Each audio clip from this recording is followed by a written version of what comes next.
Friend আমাকে তার block লিস্টের সদস্য করে দিল।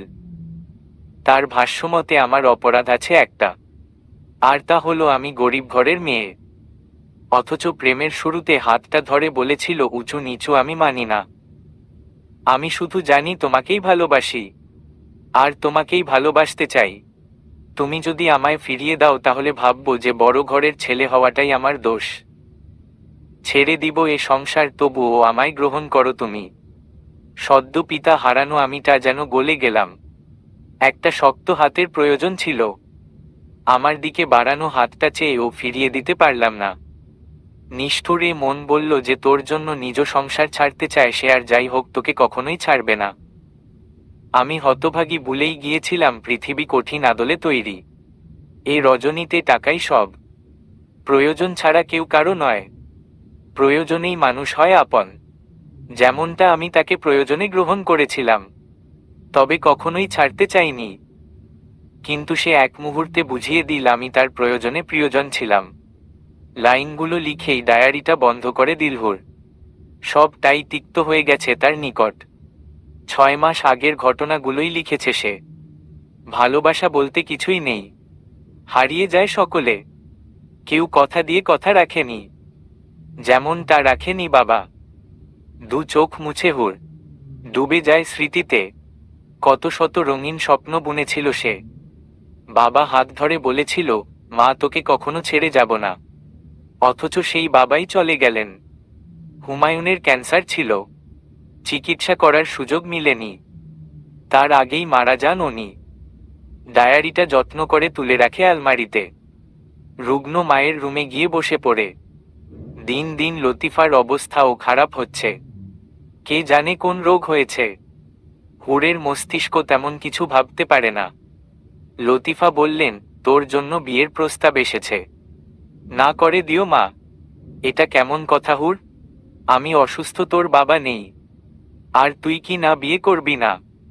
মা তুমি অসুস্থ, এই অবস্থায় বিয়ে কেমন করে করি বলো তো? এর জন্যই বলছি বিয়ে করতে। আমি মরলে পাড়ার কুত্তারা হুমড়ি খেয়ে পড়বে, ছিঁড়ে খাবে। তবু আমি বিয়ে করতে চাচ্ছি না মা। দেখ মা, তোর হাতটা শক্ত কারো হাতে তুলে দিতে পারলে আমি নিশ্চিন্তে মরতে পারবো। এইটুকু প্রতিদান দে মা, নাকচ করিস না আর। কেঁদে ওঠে হুর। লতিফার হাত ধরে বলে, তোমাকে রেখে কেমন করে থাকবো আমি? এর জন্যই তো কাছাকাছি বিয়ে দিব, যাতে যখন ইচ্ছে আসতে পারিস। মানে? জমিদার বাড়ি থেকে প্রস্তাব এসেছে। পরশু জমিদার বাড়ির বড় ছেলের বিয়ে হওয়ার কথা। তবে জমিদার বাড়ির ছোট ছেলে সেই মেয়েকে নিয়ে চলে গেছে। কথাটা শোনা মাত্রই মাথায় আকাশ ভেঙে পড়ল হুরের। তাহির ওর প্রাক্তন হয়, আর সে তো জমিদার বাড়ির ছোট ছেলে। চোখ দুটো ছলছল করে ওঠে ওর। এই কেমন পরীক্ষার মধ্যে পড়তে হলো তাকে? যার সাথে বিয়ে হবে তাকে এখনো দেখেনি হুর, দেখার কোনো আগ্রহও নেই। মায়ের ইচ্ছের মর্যাদা দিতে গিয়ে নিজেকে বলি দিচ্ছে সে। কিছুই করার নেই এখন। এই পৃথিবীতে একজনই আছে তার, সে ও শয্যাশায়ী। লতিফার কিছু হলে চারপাশের হায়নারা ওকে কলঙ্কিত করে দিবে। সব কিছু বিবেচনা করে বলি হতে রাজি হয়েছে হুর। প্রাক্তন প্রেমিকের বাড়িতেই বউ হয়ে যাচ্ছে সে। জমিদার বাড়ি থেকে হলুদের জিনিসপত্র এসেছে। এক কড়িও খরচ করতে হবে না মেয়ে বাড়ির, শুধু তারা মেয়েটাকেই নিবে।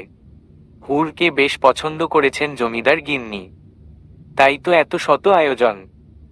হলুদ শাড়ি পরিয়ে উঠানে নেওয়া হয় হুরকে। লতিফা মেয়ের দিকে তাকিয়ে আছেন, দৃষ্টিতে খুশি ঝলমল করছে। মায়ের হাসি দেখে মৃদু হাসে হুর। মায়ের কোনো বড় অসুখ হয়েছে বলে তার ধারণা। সবাই হুরকে হলুদ লাগাতে থাকে। হঠাৎ করেই কয়েকজন এসে বলে, এই জমিদার গিন্নি এসেছে, সবাই সরে যাও। সবাই দুভাগে ভাগ হয়ে দাঁড়ায়। হুর লক্ষ্য করে মাঝবয়সী সুন্দর স্বাস্থ্যের এক মহিলা এগিয়ে আসছেন। গায়ে অলংকারে ভরা, চাল চলনে বেশ ভাব। এগিয়ে আসে সে হুরের দিকে। হুরের মাথায় হাত রেখে বলেন, মাশাল্লাহ, আমার বাড়ির যোগ্য বউ হতে হবে কিন্তু। মাথা ঝাঁকায় হুর। জমিদার গিন্নির নাম রুমা। তিনি একটি বাক্স থেকে গহনা বের করে হুরের গলায় পরিয়ে দিলেন। প্রচণ্ড অবাক হয় হুর। এত ভারী গহনায় কেমন অস্বস্তি হচ্ছে তার। রুমা সেটা বুঝে নিয়ে বললেন, এটা তোমাকে প্রথম দেখার জন্য দিলাম। তোমার রূপের কথা অনেক শুনেছি, তবে ভাবতেও পারিনি এত সুন্দর হবে। তোমার নামের মতোই তুমি সুন্দর। আসমান থেকে যেন কোনো হুর নেমে এসেছে। রুমার মুখে প্রশংসা শুনে লজ্জা পেল হুর। পরক্ষণেই ভাবনায় আসে তাহিরের কথা। তাহির ফিরে এলে ও বাড়িতে কেমন করে থাকবে হুর? বিয়ের দিন সকালে প্রচণ্ড মন খারাপ হয় হুরের। মন খারাপের কারণ সে খুঁজে পায় না। একটু পরে যেই মানুষটা স্বামী হতে চলেছে তাকে এখনো দেখেনি সে। দেখার জন্য ভেতর থেকে কোনো চঞ্চলতাও নেই। যেন বিয়ে নয়, চলছে পুতুল খেলা। আজ বলেছে আর কালই বিয়ে। আশ্চর্য, অন্যের পাপের শাস্তি যেন তাকে দেওয়া হচ্ছে। জমিদার বাড়ি থেকে কয়েকজন মেয়ে পাঠানো হয়েছে। সকাল থেকেই তারা হাত পায়ে মুখে কি যেন মাখিয়ে বসিয়ে রেখেছে। রূপচর্চার চরম পর্যায়ে উঠানো হয়েছে। হুরের কোনো অনুভূতি নেই। কিছু মেয়ে নানানভাবে মজা করে চলেছে। মেয়েটার সেদিকে ধ্যানই নেই। হঠাৎ করেই বাহুতে ধাক্কা পায় ও। ঘুরে তাকাতেই দেখে দুটো মেয়ে হাসছে। অপ্রস্তুত হয় মেয়েটা। তিথি বলে, কি গো ভাবি, কোন ধ্যানে আছো? আমরা এতক্ষণ ধরে এসেছি অথচ তোমার কোনো ধ্যানই নেই। হুর অপ্রস্তুত হলো। তারপর সুধাল, তোমরা? আমরা হলাম তোমার ননদিনী। ও আচ্ছা, দাঁড়িয়ে আছো কেন? বসো তোমরা। হুরের পাশে বসে তিথি। জুহি আশেপাশে তাকিয়ে বলে, শোনো ভাবিজান, আমার ভাইয়া কিন্তু একদম অন্য রকমের। তাকে সব সময় হাতে রাখবে কেমন? মৃদু হাসে হুর। ফিসফিস করে তিথি বলে, আমার ভাইয়া যেন প্রথম রাতেই সব মিষ্টি পেয়ে যায় ভাবি। ওকে অপেক্ষা করিও না আবার। জুহির এহেন কথাতে লজ্জায় রাঙা হয় হুর। বাচ্চা বাচ্চা মেয়েরা কি সব কথা বলছে, হুর কোনো উত্তর করতে পারে না। সে নিজেও খুব বড় এমন নয়। সবে 18 শেষ করেছে। এই তো মাসখানেক আগে এইচএসসি পরীক্ষা দিল। জুহি আর তিথি যেন আজ ঠিক করেছে হুরকে লজ্জায় মেরে ফেলবে। হুরের দম বন্ধ হয়ে যাবার মতন অবস্থা। কোনো মতে উঠান থেকে উঠে আসে সে। ক্লাস 10-এর মেয়েরা এত দুষ্টু হয় নাকি? সোনালি পাড়ের লাল বেনারসি পরানো হচ্ছে হুরকে, সাথে ভারী গহনার সেট, মুখে মেকআপের ছোঁয়া। সব মিলিয়ে হুর আজ নতুনভাবে হুরের মতন সেজে উঠেছে। অদ্ভুত সুন্দর লাগছে মেয়েটাকে। দূর থেকে চোখের পানি ফেলেন লতিফা। মেয়েকে বিয়ে দিয়েই যেন শেষ নিঃশ্বাস ত্যাগ করবেন। উনিও একই রোগে আক্রান্ত। হুমায়ুন সিগারেটের নেশায় মত্ত ছিল। তার সাথে 22 বছর সংসার করেছে লতিফা। হুমায়ুনের সাথে সাথে তাকেও মরণ অব্যথিতে ধরেছে। দু চোখের কার্নিশের পানিটুকু মুছে নিয়ে এগিয়ে আসেন তিনি। হুর লতিফাকে দেখেই ছলছল নয়নে তাকায়। লতিফা মেয়ের কপালে চুমু দেন। হুরের বুক হু হু করে ওঠে। লতিফা চলে আসেন অন্য ঘরে, যেখানে বিয়ে পড়ানো হচ্ছে। কিছুক্ষণ পর কবুল বলতে বলা হয় হুরকে। কয়েকবার শ্বাস ফেলে কবুল বলে হুর। বিয়ের মোহরানা তৎক্ষণাৎ পরিশোধ করতে হয় জাহিনকে। মেয়েকে বিদায় দেওয়ার সময় ভেঙে পড়েন লতিফা। আশেপাশের মহিলারা সামলায় লতিফাকে। হুর এক বিন্দু চোখের পানিও ফেলে না। সে মনে মনে দৃঢ় প্রতিজ্ঞ হয়, মায়ের সামনে আর ভেঙে পড়বে না সে। জমিদার বাড়ির নিয়ম অনুসারে নতুন বউকে পালকিকে তোলা হয়। পালকি চলা শুরু করলেই দু চোখ বেয়ে অশ্রু বেরিয়ে আসে। পালকি যত আগায় হুর যেন ঠিক ততটাই পেছনে ফিরে তাকায়। ভবিষ্যৎ নিয়ে ভাবনা আসে না তার। সে তাকিয়ে তাকিয়ে দেখে তার ফেলে যাওয়া মমতাময়ী মাকে। কেন যেন বুকটা ভারী অনুভব হয়। আচ্ছা, এখন কি তার কিছু হারানোর ব্যথা অনুভব হচ্ছে? কি হারাবে সে? তার মমতাময়ী মাকে। জমিদার বাড়ির বড় ছেলে জাহিন। তাকে দেখে নিহুর। এখন তাকে ঘরে বসিয়ে দেওয়া হয়েছে। মস্ত বড় ঘরটা ফুলের গন্ধে ভরে উঠেছে। হুর বুক ভরে শ্বাস নেয়। তার দুটো চোখ বুজে আসতে চায়। সহসাই দরজা খোলার আওয়াজ হয়। ঘুম ছুটে যায় ওর। ও চেপে বসে থাকে। বুকের ভেতর কেমন করছে। অপরিচিত মানুষের ঘ্রাণ অনুভব হচ্ছে। হুর দম আটকিয়ে বসে থাকে। জাহিন চুপচাপ স্বভাবের। জীবন নিয়ে তার অনেক বেশি ভাবনা রয়েছে, তবে সেটা প্রচার করে বেড়ানোর স্বভাব নেই তার। ও ধীরে ধীরে মেয়েটির পাশে এসে বসে। হুর তখন মাথা নিচু করে আছে। ও শুধায়, এভাবেই রাত পার করবে? প্রথমবারের মতন পুরুষ কণ্ঠটি শুনতে পায় সে। কম্পিত হয় দেহ। জাহিনের কথার জবাব মিলে না। ও হাসে। ফের শুধায়, রাগ করে আছো নাকি? হুর মাথা দোলায়, নাকচ করে বোঝায় রাগ করেনি। তবে এবার মুখ খুলে হুর মৃদু সুরে বলে, কিছু হয়নি তো। তাহলে এই ভারী কাপড় পরে আছো যে? চেঞ্জ করে আসবো? অবশ্যই। জবাব পেয়ে তৎক্ষণাৎ উঠে যায় হুর। চেঞ্জ করে আসে। এসে দেখে জাহিন নিজেও পোশাক পরিবর্তন করেছে। মানুষটির শরীর থেকে মন ভালো করার মতন সুবাস মিলছে। জাহিন এগিয়ে আসে, একদম বরাবর হয়ে দাঁড়ায়। হুর তখনও মাথা নামিয়ে আছে। পুরুষটি তার শক্ত হাতের সাহায্যে মেয়েটির থুতনি উঁচু করে ধরে। এতে দৃশ্যমান হয় সমস্ত মুখ। ওর মন জুড়ায়। এই মুখটির প্রতি বিশেষ মায়া অনুভব করে সে। ছোট ভাইয়ের করা সমস্ত কিছুই জানে ও। হুরকে প্রথমবার দেখেই জাহিনের মনে হয়েছিল এই মেয়ে শুধু তার, শুধুই তার। জাহিন কেমন করে তাকিয়ে আছে। এদিকে লজ্জায় চোখ নামিয়ে ফেলেছে হুর।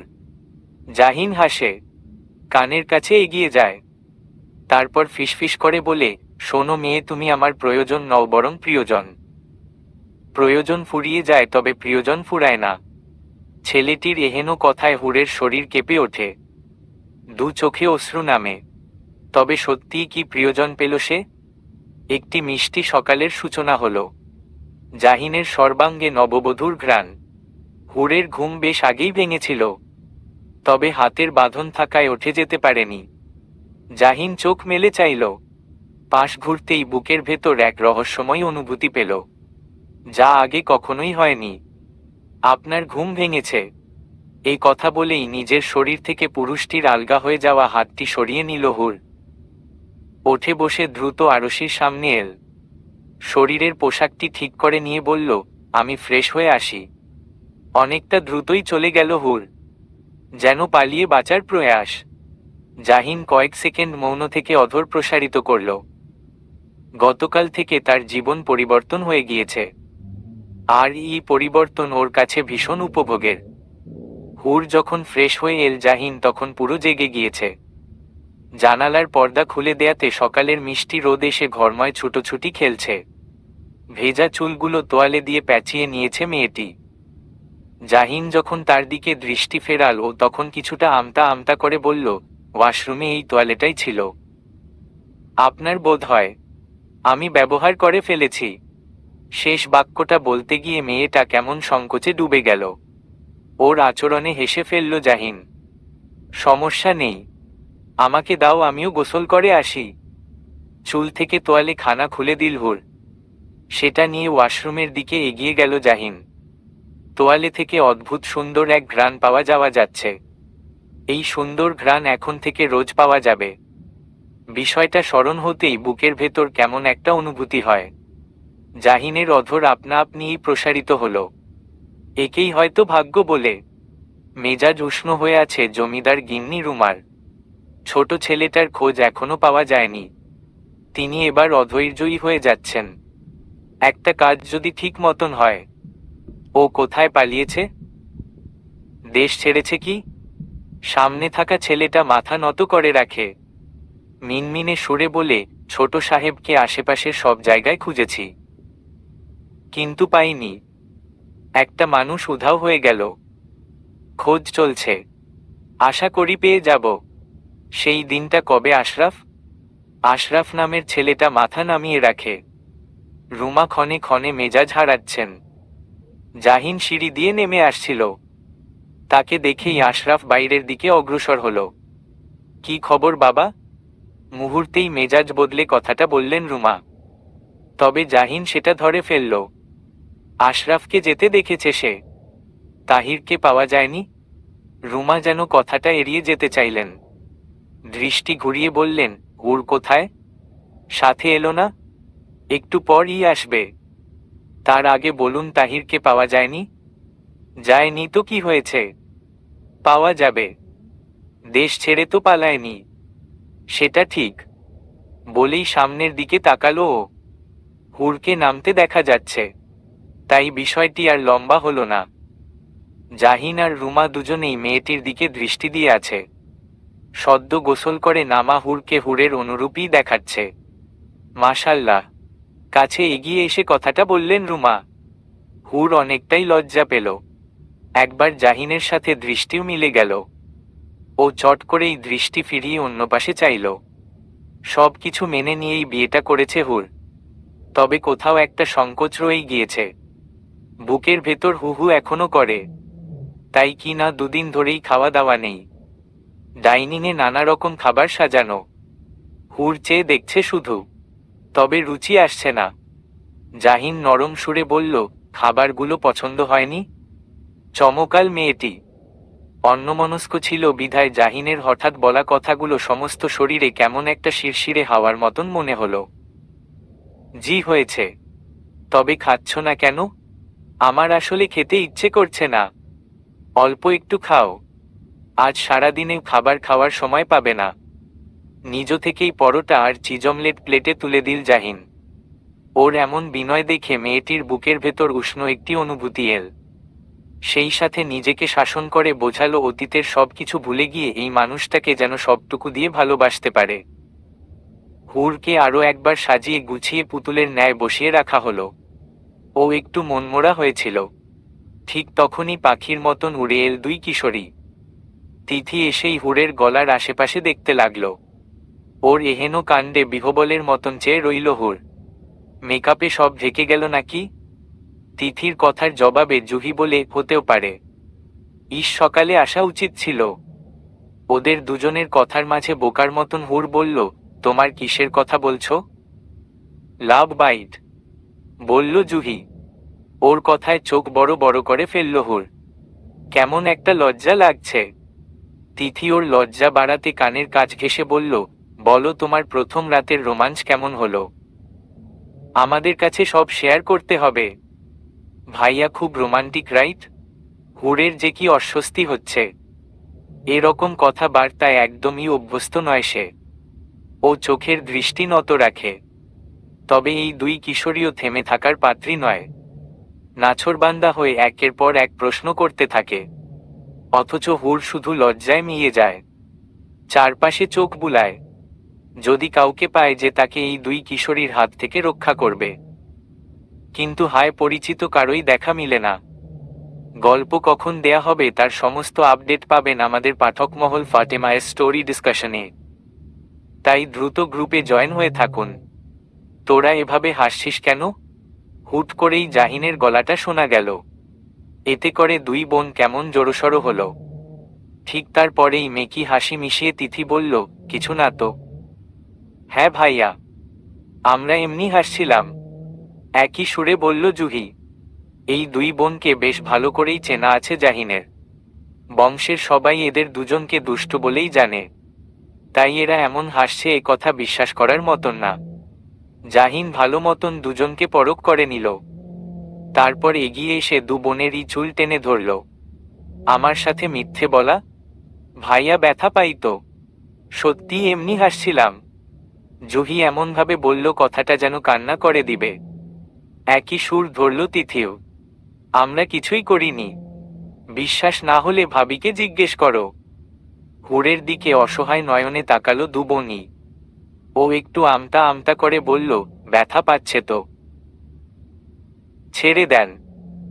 এই কথার পর হাতখানা আলগা করল জাহিন। অমনি দু বোন পালিয়ে গেল। ওদের দিকে দৃষ্টি ফিরিয়ে জাহিন বলল, দুটোতেই দুষ্টু। হুর কিছু বলল না। সে উঠে দাঁড়িয়েছিল। পুনরায় নিজের আসনে বসল। ওর ঠিক পাশটায় বসল জাহিন ও। আমি জানি ওরা খুব দুষ্টু। তোমাকে জ্বালিয়ে? না, জ্বালায়নি। দৃষ্টি নত রেখেই বলল হুর। জাহিন মাথা নাড়িয়ে বলল, জ্বালায়নি, তবে কি বলছিল ওরা? এই প্রশ্নে মেয়েটির গলা কেমন শুকিয়ে এল। কিভাবে বলবে কথাটা? ও একটুখানি অস্বস্তির মধ্যে ডুবে গেল। তবে মিথ্যে বলতে পারল না। বলছিল আপনি রোমান্টিক কি না। মেয়েটির নজর অন্যদিকে ঘুরানো, নতুবা এ কথা বলতে পারত না ও। জাহিন ভেতরে ভেতরে হাসল, কিছুটা কাছাকাছি হয়ে ধীর গলায় বলল, তুমি কি বললে? হুরের বুকের ভেতর একটা আন্দোলন শুরু হয়েছে। মানুষটার উপস্থিতি অনুভব হচ্ছে। ও কেমন শিউরে ওঠল। জাহিন পুনরায় বলল, কি হলো? বলনি কিছু? তোমার বর খুব আনরোমান্টিক, তাই না? একটা লজ্জা এসে মেয়েটির গাল স্পর্শ করে গেল। ওর অমন মুখশ্রী দেখে শব্দহীন হাসল জাহিন। এই সময়টা ওর জন্য গুরুত্বপূর্ণ। ও মন থেকে চায় এই সুন্দর সময়টা দীর্ঘ হোক, কারো নজর না লাগুক। রুমা তখনও অশান্তির মধ্য দিয়ে যাচ্ছেন। তাহিরের খোঁজ পাওয়া যাচ্ছে না। ছেলেটা কোথায় হারালো কে জানে। ছেলে অন্যায় করে পালালেও মায়ের মন কাঁদতেই থাকে। তিনি এক অসহ্য অনুভূতির মধ্য দিয়ে যাচ্ছেন। এই যন্ত্রণা কাউকে বলাও যায় না, আবার সহন করাও যায় না। অশান্তির এই মুহূর্তে স্বামীকে খুব মনে পড়ে ওনার। উনি ছুটে আসেন নিজের কক্ষে। একটা চাপা কান্না আটকিয়ে দেয়ালে টাঙানো স্বামীর বড় ছবিখানা নামিয়ে আনেন। ধুলো যদিও জমেনি, তবু হাত দিয়ে মুছে নেয়ার মতন করে বলেন, এ কোন যন্ত্রণা এল? আমি কেমন করে সব সামাল দিব? আপনি দেখেন না আমি কত বড় বিপদে। কিচ্ছু ভালো লাগে না আমার। বুকের ভেতরের যন্ত্রণাটা ধরে রাখতে ব্যর্থ হন তিনি। তাই তো দুটি চোখ বেয়ে ক্রমাগত অশ্রুর বর্ষণ হয়। তিনি কাঁদতে থাকেন। অনেকটা সময় কাঁদার পর একজন এসে খবর দিয়ে যায় মেয়েরও বাড়ি থেকে লোক এসেছে। লোক বলতে হুরের মা আর চাচারা, যারা এতদিন সম্পর্ক রাখার চেষ্টা না করলেও হুরের বড় ঘরে বিয়ে হওয়াতে দরদ একেবারেই উতলে পড়ার মতন সমস্ত দায়িত্ব ঘাড়ে নিয়ে নিয়েছেন। অসুস্থ মাকে দেখে হুরের বুকের ভেতরটা কান্নায় ভেঙে আসে। ও এগিয়ে এসে মা নামক মানুষটিকে জড়িয়ে ধরে, কেঁদে ফেলে শব্দ করে, এভাবে কাঁদলে আমার মেয়ের সাজ নষ্ট হয়ে যাবে তো। দেখি মা আমার, হুর তাকা তো তুই। কাঁদতে কাঁদতে তাকায় হুর। এক অদ্ভুত রূপ খেলা করছে তার মুখশ্রীতে। কিছু মেয়ে থাকে যারা কাঁদলেও সুন্দর লাগে। হুরের বিষয়টিও তেমন। মেয়েটি কাঁদলেও সুন্দর লাগে। দূর থেকে হুরের এই কান্না ভেজা মুখশ্রী দেখতে দেখতে হঠাৎই জাহিনের মনে হলো এই কান্না ভেজা মুখটা সুন্দর লাগলেও বুকের ভেতর কোথাও একটা দংশন ঘটাচ্ছে। ও নিজের কাছেই শপথ করল নিজের সবটুকু দিয়ে এই মেয়েটির জীবন থেকে কান্নার দলগুলোকে একটু একটু করে মুছে দিবে, যাতে কোনো অশুভ ছায়া এসে মেয়েটির চোখে জল না আনতে পারে। কান্না করতে করতে হঠাৎই ভরাট বুদ্ধিদীপ্ত গালে চাপদারি যুক্ত অপূর্ব সুন্দর মানুষটার দিকে নজর যায় হুরের। ও নাক টেনে কান্না থামায়। জাহিন এগিয়ে আসে, সালাম জানায়। লতিফার চোখে অশ্রু এসে যায়। তিনি হাত বাড়িয়ে ছেলেটার বাহু স্পর্শ করেন। বাবা, মেয়েটাকে দেখে রেখো। জাহিন শুরুতেই কিছু বলে না। ও বরং নজর ঘুরিয়ে হুরের দিকে চায়। কান্নার দমকে মেয়েটির হেঁচকির মতন উঠে গিয়েছে। ছেলেটা অভিযোগের মতন করে বলে, আন্টি আপনার মেয়ে তো কান্নাকাটি শুরু করেছে। সবাই তো ভাববে আমার কাছে সুখে নেই। একদিনেই বোধহয় তিক্ত হয়ে গেছে। লতিফা মেয়ের দিকে নজর ফেরান। চোখ দুটো লাল হয়ে আছে। তিনি একটু শাসনের মতন করে বলেন, তাই তো বোকা মেয়েটা। কিভাবে কাঁদছে তুমি একটু মানিয়ে নিও বাবা। জাহিন হাসে। হুরের দিকে দৃষ্টি রেখেই বলে, কোনো চিন্তা করবেন না আন্টি। কবুল বলার সাথে সাথেই ও আমার দায়িত্ব হয়ে গিয়েছে।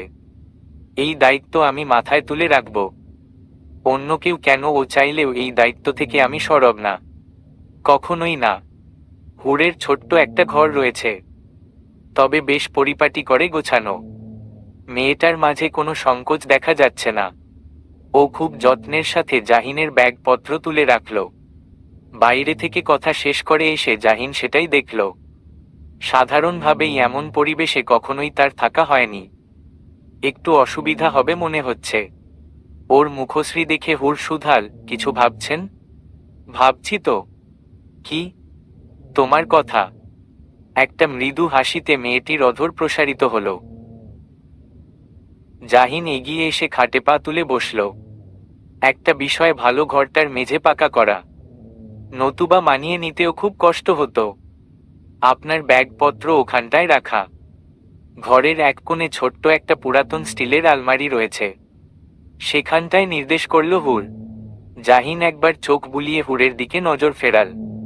আমরা এখানে কদিন থাকব? প্রশ্নটা করল হুর। জাহিন একই সুর ধরে বলল, তোমার যতদিন ইচ্ছে হবে। আমার ইচ্ছে? হুম। কিন্তু আপনার অসুবিধা হবে না? সত্যিকার অর্থে কিঞ্চিত অসুবিধা হবে। তবে সেটা প্রকাশ করলও না, বরং হেসে বলল, তোমার অসুবিধা হবে?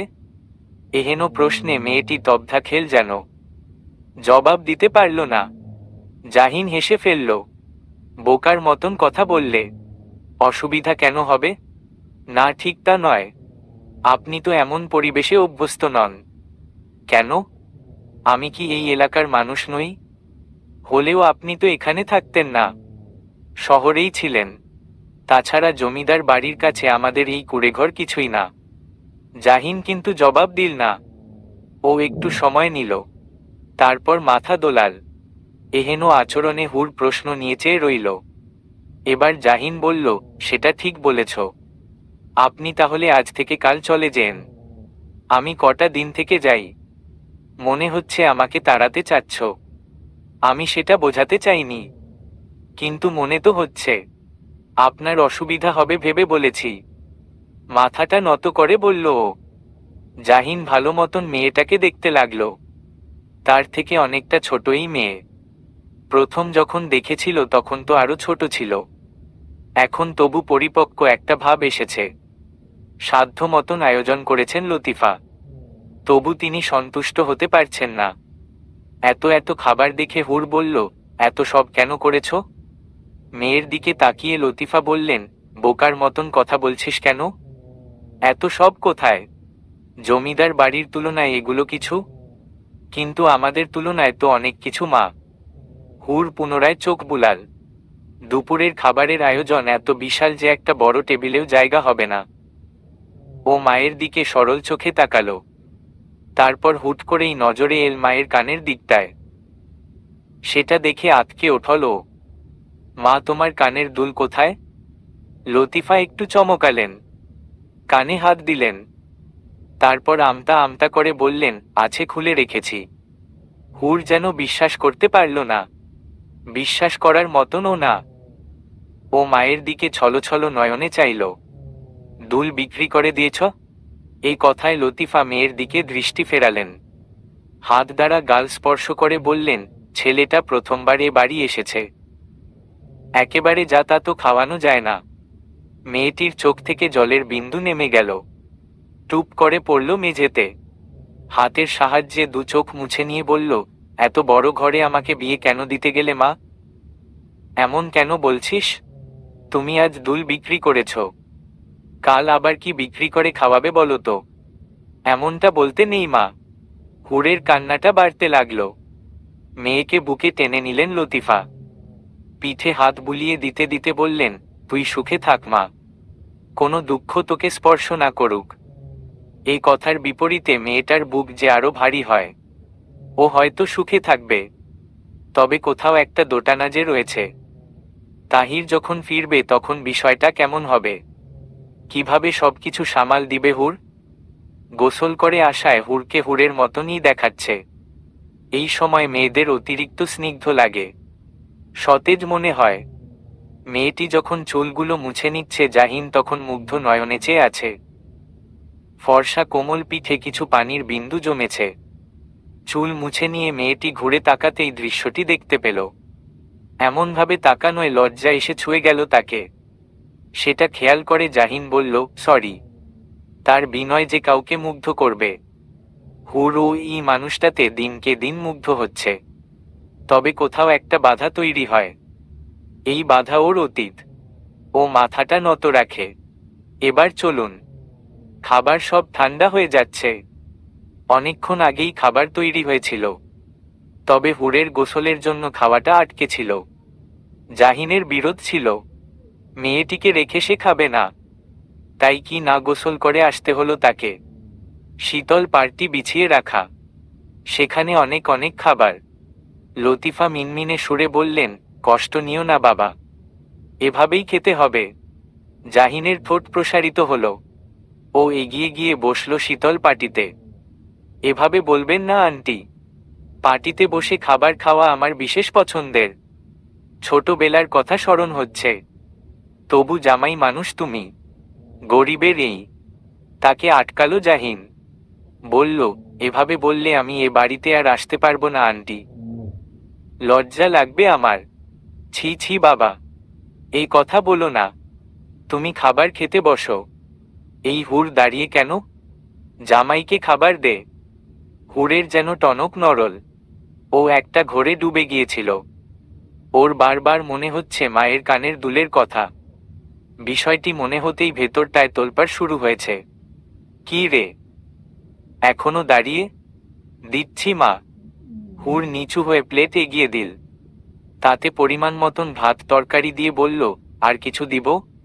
উহু। খাওয়া শুরু করো বাবা। আপনারা বসবেন না? তুমি আগে খাও বাবা। এটা হয় নাকি? আপনারাও বসুন, পরে খাবো আমরা। তুমি শুরু করো। একদমই না। হুর আন্টির জন্য খাবার দাও তো। না বাবা, তুমি আগে খাও। শুধু শুধু আপনাদের রেখে আমার গলা দিয়ে খাবার নামবে না আন্টি। ভদ্রমহিলার গলা রোধ হলো। চোখ হলো টলমলে। সে হুরের দিকে চাইল। ইশারায় প্লেট দিতে বলল। হুর একদম চুপচাপ সবকিছু করে যাচ্ছে। মায়ের জন্য খাবার তুলে দিয়ে সে বলল, আমি পরে খাবো। কেন? আপনারা খেয়ে নিন, আমি পরিবেশন করছি। পরিবেশন তো করেছই, এখন তুমিও বসো। কথা বাড়িও না। মেয়েটির পা থমকে আছে। ওর যে খেতে ইচ্ছা করছে না, তবু মুখের ওপর মানা করতে পারে না। অল্প একটু খাবার তুলে নেয়। তারপর শুরু হয় খাওয়ার পর্ব। লতিফার হাতের রান্না ভালো। মায়েদের রান্না যদিও ভালোই হয়, তবে লতিফার রান্নার আলাদা করে প্রশংসা করতেই হয়। জাহিন তৃপ্তি নিয়ে খাবার খায়। লতিফা এটা সেটা এগিয়ে দিতে থাকেন। অনেক শখ ছিল একটা ছেলের। তার দু চোখ অশ্রুতে ভেজে। তবে বোধহয় সৃষ্টিকর্তা শখটা পূরণ করেই দিলেন। খাবার খেয়ে বসতে নেই, একটু চলাফেরা করে নিতে হয়। জাহিন আর হুরও বের হয়েছে। গ্রামীণ পরিবেশে খুব একটা থাকা হয়নি জাহিনের। অনেক ছোট থেকেই সে শহরে মানুষ হয়েছে। ইট পাথর দেখে বড় হয়েছে। ওরা কাঁচা মাটির সড়ক দিয়ে চকের দিকে এসেছে। খেতে ধান বোনা হয়েছে, ফলে চারপাশ কেমন সবুজ লাগে। হুর নীরবে পথ চলে। কথা শুরু করে জাহিন। তুমি অনেকটা চুপ হয়ে আছো মনে হচ্ছে। চমকায় মেয়েটি। সে এখনো ধ্যানেই ছিল। ওর চমকানো ভাব ও লক্ষ্য করেছে জাহিন। না, ঠিক আছি তো। কোথায় ঠিক আছো? কথাই তো বলো না। না মানে কি বলবো? কিছু বলার নেই? মেয়েটির চোখে দ্বিধার দেখা মিলে। জাহিন হতাশ হয়ে পড়ে। তার সাথে এই মেয়েটি এখনো সহজ হতে পারেনি। হুর, বড় মায়া লাগে কণ্ঠটায়। মেয়েটি তাকায়। ডাগর দুটো চোখের দৃষ্টি পুরুষটির মুখশ্রী স্পর্শ করে যায়। তুমি অসম্ভব সুন্দর। ছোট একটা বাক্য, তবে কেমন জাদু মিশানো। হুরের সমস্ত শরীরে কম্পন ধরে। জাহিন এগিয়ে এসে মেয়েটির হাত স্পর্শ করে। তোমার মন খারাপ? উহু। তাহলে আপনার অসুবিধা হবে আমাদের বাড়িতে। হচ্ছে না তো। আমি দেখেছি আপনি গোসল করতে পারেননি ঠিক মতন। এই কথাটা মিথ্যে নয়। টিনের বেড়া দিয়ে তৈরি গোসলখানায় জাহিনের গোসল হয়নি ঠিক মতন। তবুও লুকানোর প্রয়াসে বলে, ভুল দেখেছ। মেয়েটি কিছু বলে না। পুরুষটি তার হাতের তালু দ্বারা ওর গাল স্পর্শ করে। নরম গালে পুরুষটির শক্ত স্পর্শ পেয়ে নড়েচড়ে ওঠে সে।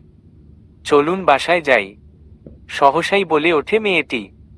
জাহিনের কপালে ভাঁজ তৈরি হয়। মাত্রই তো এসেছি। না মানে। ও আটকায়।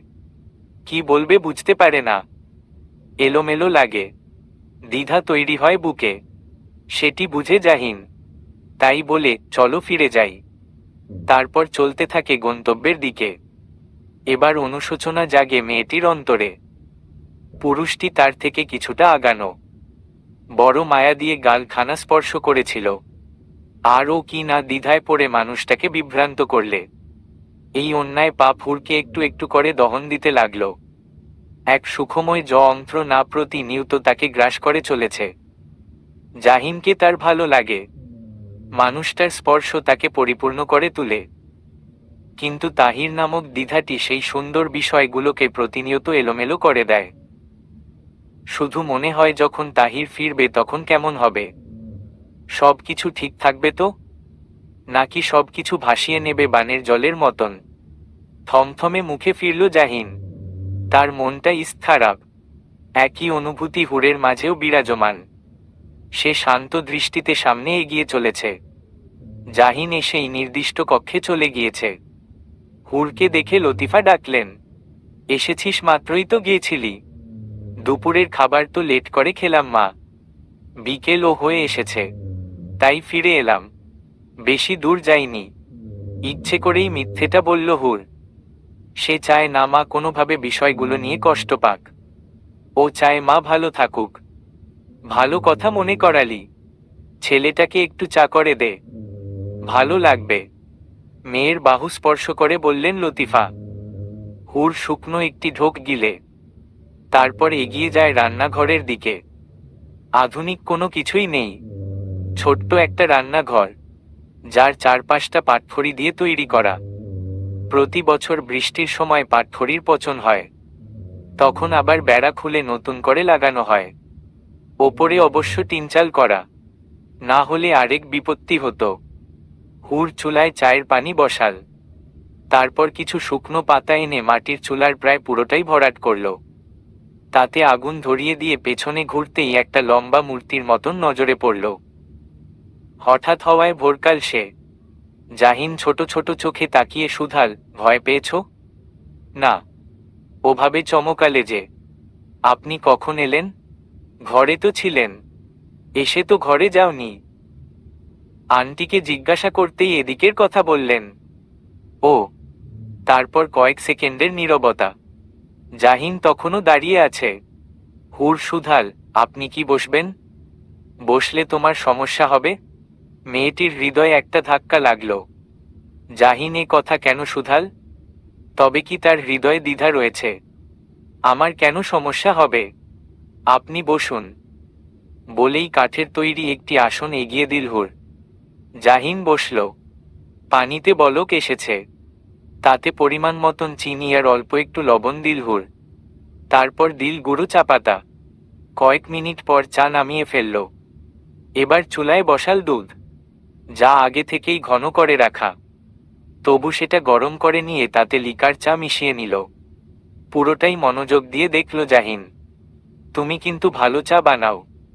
এখনো তো খেয়ে দেখেননি। খাওয়া লাগে না দেখেই বোঝা যায়। খেয়ে ভালো না লাগলে পরে কিন্তু আমায় দোষ দিতে পারবেন না। এই কথার বিপরীতে জাহিন শুধুই হাসল। হুর চায়ের কাপে চা ঢেলে নিয়ে বলল, জানি না ভালো লাগবে কি না। কাপ তুলে নিল জাহিন। জবাব না দিয়ে সে বরং চুমুক বসাল। চায়ের স্বাদ ভালো হয়েছে, কড়া লিকার হওয়াতে খেতে আরাম লাগছে। এত ভালো চা বানাও, সেটা আগে জানলে আবদার করে বসতাম। সত্যিই ভালো লেগেছে, তুমিই খেয়ে দেখো। এই বলে কাপটি এগিয়ে দিল জাহিন। হুর দ্বিধায় পড়ল, তবে জাহিন এগিয়ে ধরায় মানা করতে পারল না। ও চা কাপে চুমুক বসাল। যেখানে জাহিনের ঠোঁট স্পর্শ করেছিল ওখান থেকেই চুমুক দিল। জাহিন সেটা লক্ষ্য করল। ওর ভালো লাগলো। ভালো লাগলো এটা ভেবে মেয়েটি তার প্রতি ভালোবাসার অনুভূতি না রাখলেও ভালো লাগার অনুভূতি ঠিকই রাখে। রাতের খাবার খাওয়ার সময় লতিফার সাথে বেশ কথাবার্তা হলো জাহিনের। শ্রদ্ধা সম্মান জানানোর ক্ষেত্রে ছেলেটা অতুলনীয় বটে। ওর প্রতিটা কাজ চলন বলনে মুগ্ধ হয়ে যাচ্ছে হুর। আকাশের বুক থেকে মেঘের দল একটু একটু করে সরতে শুরু করেছে। মেয়েটি তখনও এক ধ্যানে চেয়ে। লতিফা এবার বাহু টেনে ধরলেন। কি হয়েছে তোর? কিছু হয়নি তো মা, কতবার ডাকছি উত্তর করছিস না যে। ডেকেছ? অবাক হয়ে বলল হুর। লতিফা শান্ত দৃষ্টিতে মেয়ের দিকে তাকালেন, মাথায় হাত বুলিয়ে বললেন, সব ঠিক আছে তো? হ্যাঁ, সব ঠিক আছে, তুমি চিন্তা করো না। জানি দুলের জন্য তোর মনটা ভালো নেই। যা যাবার তা চলে গিয়েছে মা, সেটাই রে। তুই যা, ঘুমিয়ে পড়। লেট করিস না। মাথা নাড়িয়ে চলে যায় হুর। লতিফা সে পথে চেয়ে থাকেন। বুকের ভেতরটা হুহু করে ওঠে। এই সময়টায় স্বামীর কথা বড় স্মরণ হয়। লোকটার চলে যাওয়ার পর মেয়েকে ধরে বেঁচেছিলেন। তবে মেয়েরা যে অন্যের ঘরের জন্য বড় হয়, আর নিজের ঘরে দিয়ে যায় শূন্যতা। জাহিনের ঘরটা বিশাল, সেই সাথে রয়েছে নানান ধরনের জিনিসপত্র। সেই তুলনায় ছোট্ট একটা কক্ষ হুরের, তাও দামি কোনো জিনিসপত্র নেই। লজ্জা না হলেও মানুষটার কথা ভেবে খারাপ লাগছে। খাটের এক কোণে বসে থাকা সুপুরুষকে এই কক্ষে বেমান থেকেছে।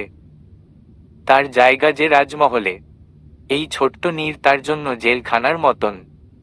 ও বুক ভরে সমীরণ টেনে নিল, এদিক সেদিকে করতে লাগলো। সেটা দেখে জাহিন বলল, এখন ঘুমাবে? আপনি ঘুমাবেন? কিছু কাজ আছে। ও, তুমি শুয়ে পড়তে পারো, অপেক্ষা করি। হুর অপেক্ষা করতে লাগলো। তবে দুজনের দূরত্ব অনেকটাই রইল। এমন একটা দূরত্ব মনের মধ্যেও রয়েছে। জাহিন মনোযোগ দিয়ে ফোনে কিছু করছে। শহরে তার ব্যবসা রয়েছে, সেসবই দেখে নিচ্ছে। হুর অনেকটা সময় অপেক্ষা করল, তবে জাহিনের কাজ শেষ হয় না। সে ফোনের মধ্যে ডুবে আছে, এটা সেটা করতে থাকে। আর হুর চেয়ে থাকে। এক দৃষ্টিতে কেটে যায় অনেকটা সময়। মানুষটার দিকে চেয়ে থাকতে থাকতে হুরের দুটো চোখ বন্ধ হয়, তলিয়ে যায় গভীর ঘুমে। সমস্ত রাত এপাশ ওপাশ করে কাটিয়েছে জাহিন। এমন না এই পরিবেশে একেবারেই সে মানাতে পারছে না, তার খুব একটা অসুবিধা হচ্ছে না। তবে কেন যেন ভেতরটা ভয়ানক যন্ত্রণাতে বুঁদ হয়ে আছে। সকাল হতেই এক কাপ চা হাতে ঘরে প্রবেশ করল হুর। গতরাতে টানা ঘুমিয়েছে সে। নিজের প্রিয় রুমটা পেয়ে বেশ ভালোই ঘুম হয়েছে, যার দরুন চোখ মুখ ফুলে উঠেছে। আমি আজ ফিরে যাচ্ছি, চায়ের কাপটি তুলে নিয়ে বলল জাহিন। হুর একটু চমকাল থমকাল। কয়েক সেকেন্ড বাদে বলল, কেন? এই প্রশ্নে জাহিনের ভেতর একটুখানি সমীরণ এসে স্পর্শ করে গিয়েছিল। তবে পরের কথাটি শুনেই শীতল সমীরণ তপ্ত হয়ে বুক স্পর্শ করে গেল। তার মানে তো আমাকেও যেতে হবে। আমি না গেলে হয় না? পুরুষটি ঠোঁট কামড়ে রইল। কয়েক সেকেন্ড তাকিয়ে থেকে বলল, তোমাকে যেতে হবে না। আচ্ছা, মাকে বলে আসি। কখন যাবেন? শেষ প্রশ্নের দ্বারা মেয়েটি কি বুঝাল? সে চলে গেলেই ওর স্বস্তি। পুরুষটি করুণ দৃষ্টিতে তাকিয়ে থাকলেও হুর সেটি দেখল না। দুপুরে বলতেই সে এক ছোটে মায়ের কাছে এল। লতিফা দুপুরের খাবারের আয়োজন এখন থেকেই শুরু করে দিয়েছেন। এভাবে ছুটে এলি কেন?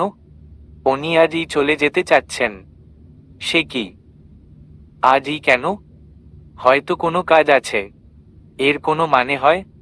আমি কথা বলি। লতিফা আঁচল টেনে উঠে দাঁড়াতেই বাদ সাধল হুর। মায়ের বাহু চেপে ধরে বলল, কি দরকার?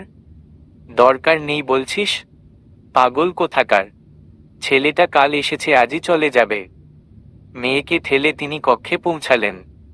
জাহিন তখন চায়ের কাপটি রেখে নিজের ব্যাগপত্রে হাত দিয়েছে। বাবা, তোমরা নাকি আজ চলে যাবে?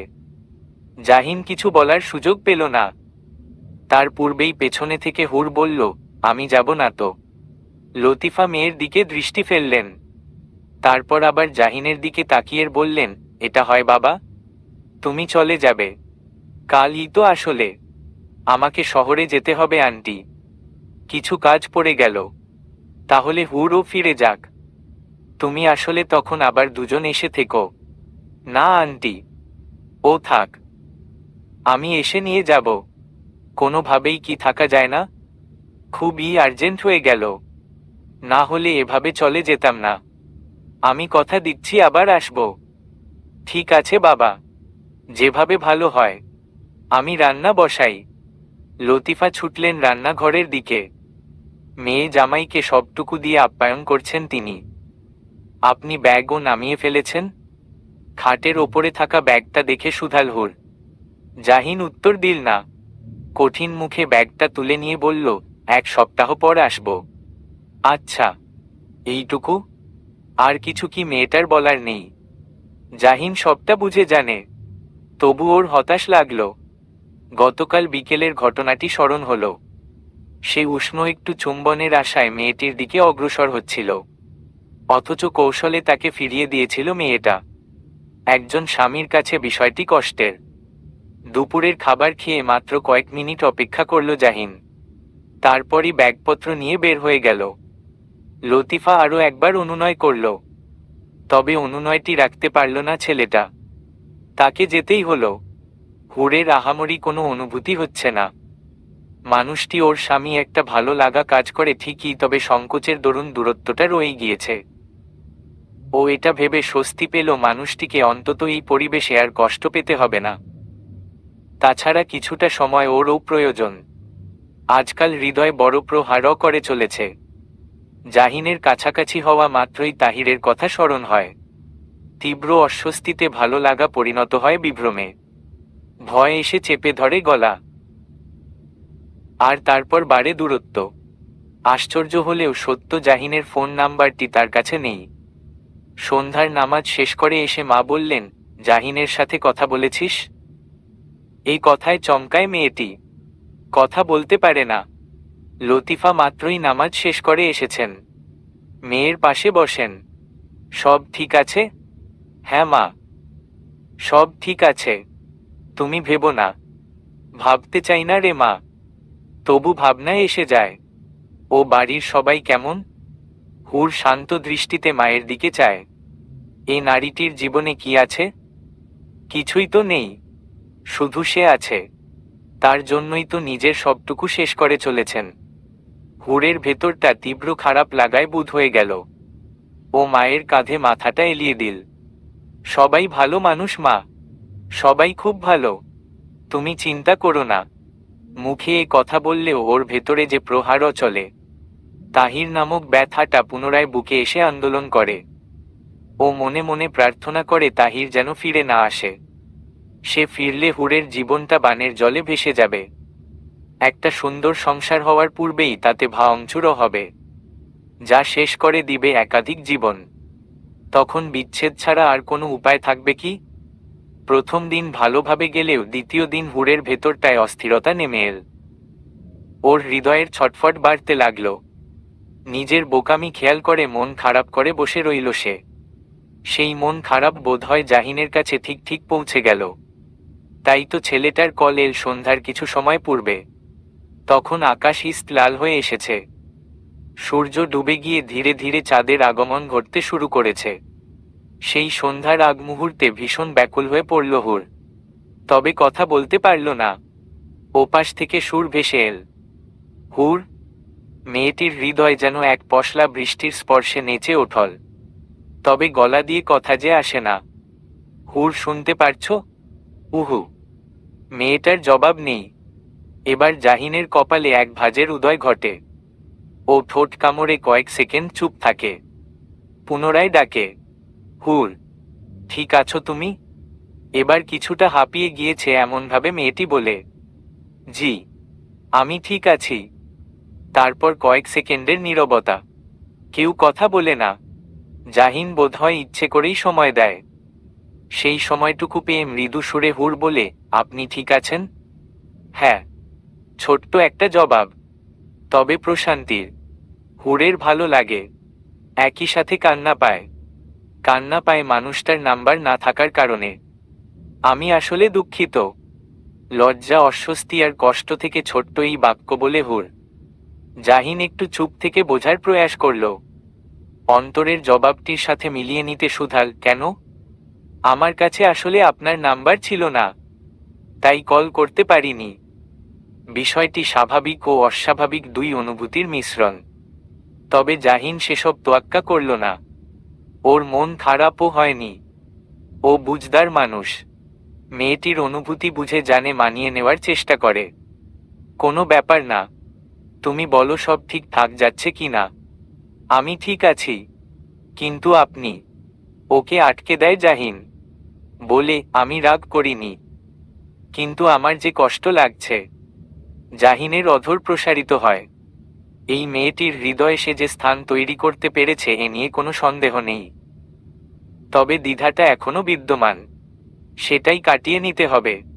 আপনি সত্যিই রাগ করেননি? রাগ করলে কল করতাম? জানি না, আমার শুধু মনে হচ্ছে আপনাকে রাগিয়ে দিয়েছি। উহু, একদমই রাগ করিনি।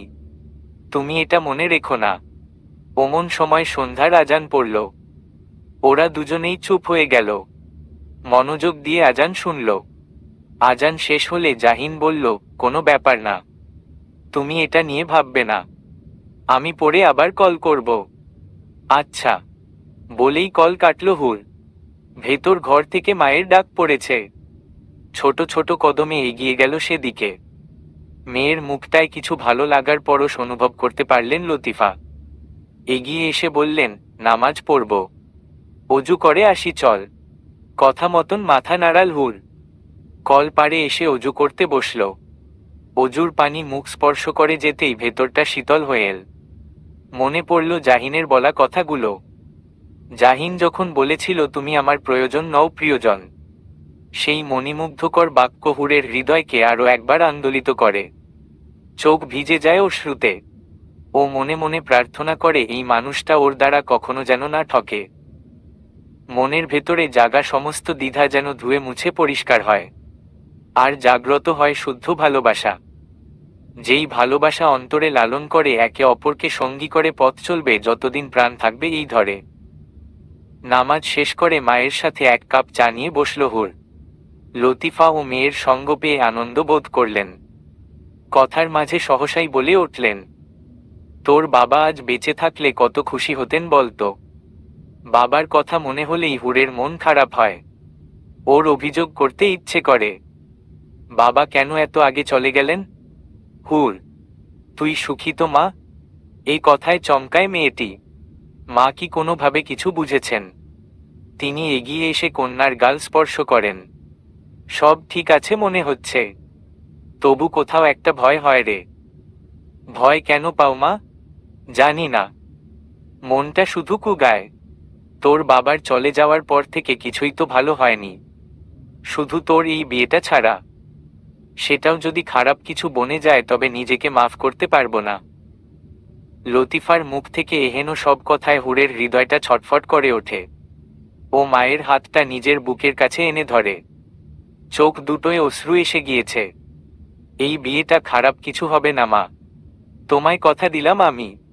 কন্যার মুখের পানে চেয়ে থাকেন লতিফা। বুক ভরে দম নেন। স্বামীকে আরো একবার স্মরণ করেন। তাকান সামনের দিকে। সুখের সংসার ছিল তার, অথচ মানুষটা নেই কতগুলো মাস হয়ে গেল। কাজের জন্য জাহিন কল করতে পারল না। অনেকটা সময় ধরে অপেক্ষায় ছিল হুর। এবার সে ব্যস্ত হলো। আরো কয়েক মুহূর্ত অপেক্ষা করে কল করে ফেলল। কল রিসিভ হলো কিছু সময় পরই। তবে ব্যস্ত ভঙ্গিতে জাহিন বলল, একটু কাজে আছি, আমি কল ব্যাক করব। এরপর কল কাট হলো। মেয়েটি কিছুই বলতে পারল না। তার অপেক্ষা বাড়তে লাগলো। এক পর্যায়ে সে বুঝল অপেক্ষা শব্দটি ভীষণ যন্ত্রণার। ও হতাশ হয়ে জানালার কাছে এসে বসল। আকাশের বিশাল চাঁদের দিকে তাকিয়ে বলল, চাঁদের তো কলঙ্ক আছে, তবু সবাই তাকে ভালোবাসে। আমার কলঙ্কটুকু কখনো জানলে জাহিন কি ভালোবাসবে? এক পাক্ষিক কথায় কোনো উত্তর আসে না। হুরও উত্তর পেল না। জানালায় মাথা ঠেকিয়ে নিরলসভাবে চাঁদের দিকে চেয়ে রইল। চাঁদ খুব সুন্দর হয়, দেখলেই ভেতরটা শান্তি শান্তি লাগে।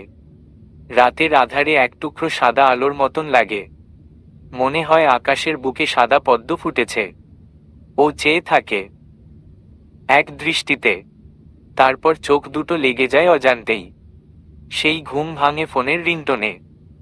জাহিন কল করেছে। কয়েক মুহূর্ত সময় নিয়ে খপ করে ফোনটি নিজের কাছে নিয়ে আসে। কলটি রিসিভ করতেই ওপাশ থেকে জাহিন বলে, সরি, তোমাকে অপেক্ষা করতে হলো। এই সামান্য সরিতে কি আছে হুর জানে না, তবে এই সামান্য শব্দটি ওর নিকট অসামান্য লাগে। চোখ দুটোয় ভালো লাগা এসে স্পর্শ করে যায়। ঠোঁট দুটো কাঁপে, তৃষ্ণা জাগে অন্তরে। মানুষটিকে একটুখানি জড়িয়ে ধরার জন্য হৃদয় হয় ব্যাকুল। কিন্তু হায় আফসোস, সেই ইচ্ছেটুকু জাহির করতে পারে না সে। শুধু চাতক পাখির মতন তৃষ্ণার্ত হয়ে চেয়ে থাকে।